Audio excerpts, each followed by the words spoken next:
folks. Dr. Umar Johnson recently was on 105.1 FM out of New York, The Breakfast Club with DJ Envy, Angela Yee, and Charlamagne the God.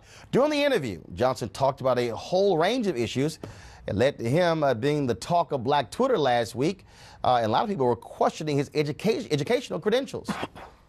Now, people ask me, what can we expect from a Donald Trump White House for Black America? And the answer is real simple. You can expect exactly what you got from a Obama White House. Absolutely nothing. Black people know they're not American, but they will fight like hell to protect that identity because they don't want to be identified with who they really are, and that's being African.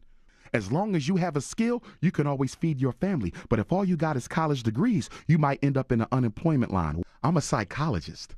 Ain't too many black people running around looking for a psychologist to reveal all the skeletons in their closet. All right, folks, joining us right now, Dr. Umar Johnson. Welcome back to the show.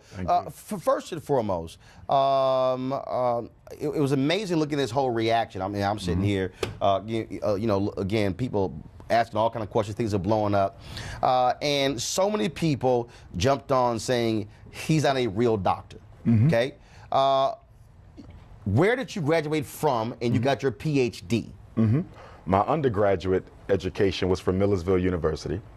3 degrees, political science, psychology, master's in school psychology. Subsequent to that, Pennsylvania certification as a school psychologist, which I've been for almost 20 years. After that, I got my educational leadership master's degree and principal certificate from Lehigh University in Bethlehem, Pennsylvania. And I earned my doctorate degree from the Philadelphia College of Osteopathic Medicine, American Psychological Association approved program, one of the top psychology training programs on the East Coast. 6 degrees in all. And anyone can lift up a telephone and call and verify those degrees. So when you see folks who question your degrees, your response? It's because my narrative is a whole lot different from the average mainstream black scholar. I don't parrot the narrative that the American social order wants black scholars to parrot. I tell the truth. I don't scratch unless I itch, and I don't dance unless I like the music. And because they're not used to having someone with a traditional education posit non-traditional views, people will automatically start to question his credentials. How did he get this far believing what he believes in? Well, you have to play the spook who sat by the door. When I got accepted into those 3 universities, they didn't know what I believed in. They didn't know what I stood for. But as time went on, it revealed itself. But I'm unapologetically African, so I'm not really concerned with what people think about me personally. I have a job to do, and that is to awaken the sleeping consciousness of African people, not just in America, but all across the world. One of the things that you said during the interview, you said that Mandarin was one of the official languages in South Africa. Yes, sir. And others said you were dead wrong. Yes, because I didn't clarify that I was speaking of it being an official language in the public school system of South Africa. So I should have clarified that Mandarin is an official language in the Republic of South Africa's school system. It's not an official language in the country, it's an official language in the school system. And I was speaking of schools, but I didn't clarify that, so that's my responsibility. Also, during that particular interview, you talked about a variety of issues that also got people talking. One of them dealt with your views on interracial marriage. Yes, sir. And so, so explain that for folks who did not hear it. Certainly. Simply put, any black man who is with a woman who's not an African herself is going to have a difficult time getting respect from me.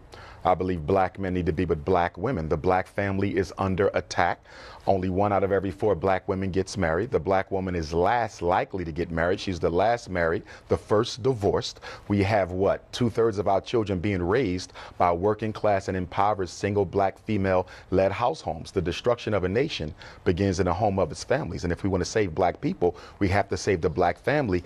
And in order to do that, black men have to commit themselves to black women. So when you talk about not getting your respect, so if that's the case, you're saying President Barack Obama didn't get your respect because his dad married a white woman? Oh, not at all. Would Harry Belafonte? Not at all. I want to be very clear about something. As Pan-Africanists, the product of an interracial union is an African. I have heroes who are biracial. Some of the grandfathers of Pan-Africanism were of mixed racial ancestry. You don't blame a child for how they got here. But I'm asking you this here. Harry Belafonte has a white wife. No respect for him?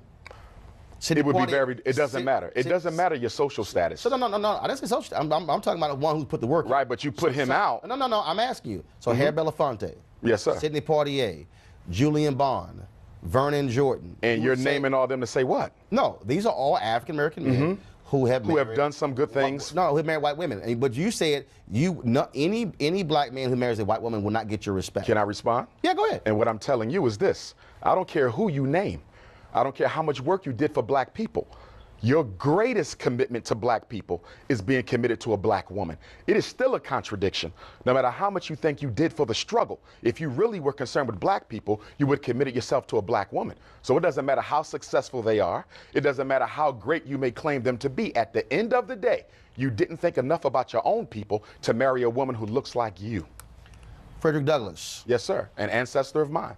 So when you say ancestor, what does that mean? Let me break it down. Because, again, some have said you tried to claim that you are a descendant of Frederick Douglass. Okay, so let's deal with that. So hold on one second. Here's a statement from the family. Let me go ahead and read this, please. The family of Frederick Douglass has received numerous inquiries about Umar Johnson questioning his relationship to Frederick Douglass. There have also been questions about his legitimacy of his PhD and the handling of the donations he's received for his school that he is promoting. We can tell you with 100% certainty that he is not a descendant of Frederick Douglass. With that being said, Mr. Johnson is very careful not to bill himself as a descendant, but he doesn't correct people when they refer to him in this way. He calls himself a blood relative, which is a nebulous reference designed to make people think he is a descendant. We have researched his explanation of being a blood relative to the great abolitionist. Some of the information he provides is accurate, but an extremely important piece of his explanation with regards to a documented relative of Frederick Douglass is false. The information he recites correctly is from the public record, so his knowledge of our family ancestry is far from definitive proof. Two things there. One, he's not a descendant of Frederick Douglass, okay? I would concur with that, all right? But then two, you also heard that some of the things he says is correct. So the question becomes, he's either related or he's not, okay? So are you related? I'm about to answer your question, okay, if you allow me to do that. I am a blood relative of Frederick Douglass. My name is on the family tree. We have a family reunion every 2 years. What they're talking about, and I want to make sure you're clear, they're talking about whether or not I come through the loin of Frederick Douglass, which I do not, nor have I ever claimed, okay? I have more videos on YouTube than any other scholar. I speak around the world more than any other scholar. Show me where I've ever said I was a descendant. I've only claimed one thing, kinsman. How am I kinsman? If you ever read any of the autobiographies of Frederick Douglass, he talks about growing up on Tuckahoe Creek with Cousin Stephen. Cousin Stephen is Stephen Bailey, Dr. Umar Johnson's 4 times great-grandfather, whose grave I just visited last week. I go every year. Okay, that's my 4 times great-grandfather. He married my 4 times great-grandmother, Caroline Wilson Bailey. From that union came my 3 times great-grandfather, George Washington Bailey, the first black public school teacher on the Eastern Shore of Maryland. He married Grandmom Annie. They had Grandmom Caroline. Okay, she had Grandma Vivian. Grandma Vivian married a Spanish-speaking Cuban immigrant, Grandpop Cicero. They had Grandmom Ida, who's still alive, who married James Johnson, who had my father Jamal, who married my mama Barbara, and from that union I was born. I am a blood of Bailey. I am not married in. What they're talking about is strictly descendancy, something I've never claimed. Am I a kin? Do I directly come from the loin of the first cousin and potentially half-brother of Frederick Douglass? And the reason I say potentially, the slave master who owned our family, a white man named Aaron Anthony, raped Frederick's mother and raped Stephen's mother, my ancestor. And there's significant evidence to suggest that. Some people could still argue, though, that they were not brothers because it's not conclusive. Fine, throw that out. I'm still a kinsman because I come through the blood of his first cousin. You talked about, again, respect. Do you respect? I don't talk about respect. I get tremendous respect from my people. I'm not talking about that. Do you respect Frederick Douglass? Obviously, yes. But he had a white wife. He did. So that's what I'm going to clarify. Why is that an issue? Why is that if you put in the work and you have the history, who cares who you marry? I already answered that question, and I told you I don't care how much work you put in. If you don't commit yourself to a black woman, ultimately you wasn't totally committed to the struggle. Even Frederick Douglass. Even Frederick Douglass has to be criticized, as I did on the Breakfast Club. Now, it has to be put in context. He didn't marry the white woman until he was an old man, after his wife, Anna Murray Douglass, of 50 years, a blue-black chocolate woman through whom all my cousins were born. He was an old man when he did it, but nonetheless, he did it. And yes, he has to be criticized on that, because a black man needs to be with a black woman, and it is a contradiction. I don't care how much work you think you've done for black folks to not commit yourself to a black woman. Hold tight 1 second. I got more questions when we come back. I would argue the reason black men marry white women is because they wish they were white themselves. And having the white man's prize, his queen, is a psychological symbol to myself that I am equal to him. We're back with Dr. Umar Johnson. In that particular statement, the family also addressed this here. You talked about taking over the buildings or the land of a black school that was shut down. Yes, sir. HBCU St. Paul's College. And you were raising money for it. First of all, how much money has been raised, and what's the status of that project? Well, St. Paul's has been sold. Approximately 3 to 5 months ago, I was told by the auction company in charge of the sale that it was been sold to a developer. So how much money was raised? What the people gave? All kinds of people gave. How much was raised, and what's the status of that money? $700,000, and the status is we're still looking for a school, and the status is my start date for FDMG will be 8/21/18, or if at all, it may be delayed to 8/21/19, which is the anniversary of the Nat Turner War. When you say looking for a school, why not start a charter school? I mean, you can start a school. Because charter schools are owned by the state, and I'm a Pan-Africanist. I believe what is to be done for black people must be done by black people. Why do I want a charter school? So you want a private school? Exactly. Independent school. Lauren. So the question of interracial marriage, Yes, I mean, ma'am. come on, man. You're too smart for this. We got 43. I'm too smart for what? We got 43 million black people in this country. And that we got means over what? 190 million white people. You're going to sit here and say that if And you a got black half the person black and a white women. person get married, a black person and a white person get married, one can't understand the other person's struggle. You've seen It's not you've about seen Tim Wise, right? individualism. You've seen It's Reverend about Wallace. You've systematic seen white people who empowerment. understand racism very well. That doesn't mean they're going to do anything about The other thing it. that is obviously true is they understand racism when you see things like the murder of Medgar Evers, like the murder of Martin Luther King. They understand racism and just what fine. did they do about it? They understand us gaining just fine, and that's why murder happened. Based on right? what? So the idea that somehow a white person can't understand our struggle, I no could way. care less what they understand. I'm No asking way. you, what have they done systematically He already to told improve you that. the opportunities He of already white told folks? you He that. did not tell me that. Yes, you did tell He you did not that. tell me that. You're going to tell me that guys like Tim Wise and Reverend Wallace don't understand What about race in Tim America? Wise? They don't understand race He in America? articulates They don't racism, so but what has he done to there are no white systematically people that understand race in eliminate it? America. There's not no a white people, person There's in no America. white people that understand race in America. There's not a white person. Them going to Eugene. There's not a white person in America who has ever worked to systematically eliminate the white privilege that they benefit from vis-a-vis your oppression. You are lying. You know Eugene, 190 So- million people in America. Eugene. We're not going to go there. We're not. I haven't. Called me a liar, and you're cool. Well, it's a fact that Watch you're how lying. you talk It's to a me, fact or that watch you're how I lying. talk It's to a you. fact that you're I lying. understand you To want say to white that. people. To say that. No, everybody, 1 second. Several things I don't allow. I don't allow the N-word. I don't allow coon.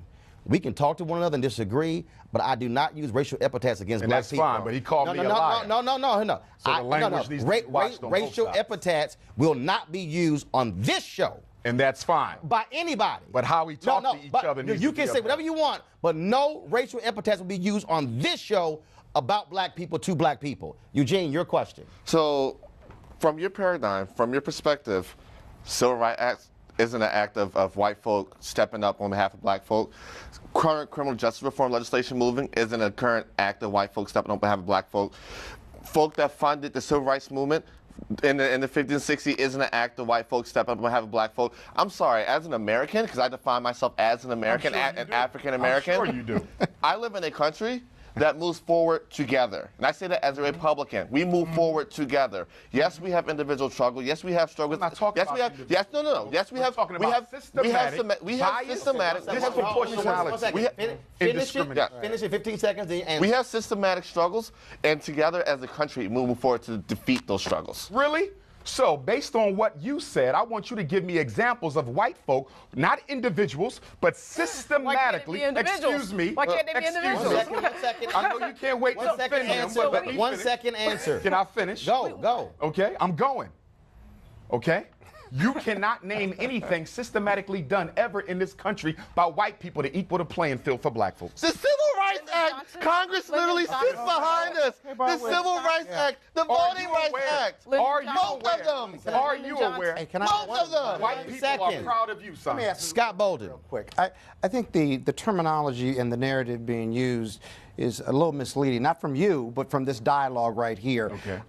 You know, it's one thing to sympathize with the struggle. It's another one to empathize with the struggle. Very different. When you talk about marriage being a political choice, and that one of the arguments that you made that I tend to agree with is that if you don't marry a black woman, then she can never support and comfort and value your day-to-day struggle as a black man. That being said, I do think that the level of the rhetoric that you use in regard to your Pan-Africanism is difficult for many of us, quote, in the mainstream to get our arms around. But this issue about black men and white women in the civil rights struggle is not a new discussion. My mother was a civil rights activist in Chicago, and she would often complain privately that, one, you can't sleep white and talk black, if you will. And that's always been in the American struggle, African-American struggle with ourselves. Yes, sir. The other thing is that we struggle with our own psychology about self-love and otherwise. And if we get our arms around that, that does make sense. Okay. But you would have to say that you know 190 million people. But you're being too One second. You would have to claim Answer, that. one Individuals second. don't Answer the matter. question. You'd have to claim No, that. go ahead and respond. Go ahead. And I agree with my brother's Scott. comments. Brother Scott. He brought up the Civil Rights Bill. But what he did not talk about in relation to the Civil Rights Bill is there were two words included in that bill that ultimately served to take away from black people what that bill was intended to deliver. They added gender and they added sexual orientation. And as a result of that, white women and homosexuals have been able to strip black America from the intended gains of the Civil Rights Act. So there was still racism in that bill if you will study that history. But Umar, your question was, has anyone black ever systematically done, has anyone white ever systematically done anything? Systematically.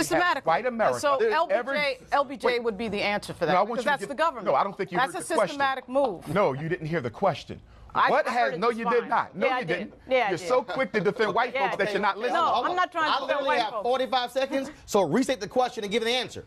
I got 45 All right, seconds. let's get an answer. The question was, what has white America done? Right. Not individuals. Systematically. You won't even let me finish. Yeah, because you're that in love with white folks, you won't even let me finish. Point on everything. Finish literally 20 seconds. There is no bigger system than the 20 US seconds, I'll finish. US And in 20 government is seconds, big I would say that the panel that you have here, who are extremely intelligent, do not represent the everyday black man and woman struggles, and then because of that, they can articulate. And you represent 43 million people in this country? I don't think so. I don't think so. Weekdays on TV One. I will never lie to you. Oh my God. Roland Martin. He doesn't want to talk to us. He wants to ignore us. Uncensored. Hell no. That ain't gonna cut it, boo. Unapologetic. No, that is fundamentally false. You are wrong. Unfiltered. He wants an America where we all look alike. He ain't talking about black people. Unrelenting. You better go work out, because you got a fight on your hands. News One Now with Roland Martin. Weekdays at 7 a.m. on TV One.